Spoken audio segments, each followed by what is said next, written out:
კი ბატონო, არ ვარყოფთ ჩვენ აქვთ ამ ტელევიზიის ბევრი პოსტი მათი ასე ვთქვათ დიალოგის რეჟიმში მთავრობასთან ურთიერთობაში.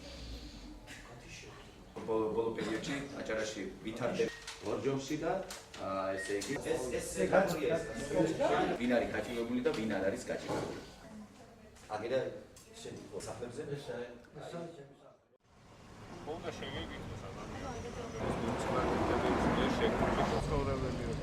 დღეს მთავრობაში არსებული ეგრეთ წოდებული საბოლოო დასკვნა 25 და 53 ბატალიონში ცხოვრებით ვითნებურად შესახლებულების მდგომარეობა არ არის ობიექტურად შესწავლილი, არ არის რეალობასთან შეჯერებული და აქედან გამომდინარე გამოსავალი მდგომარეობს მხოლოდ ერთში.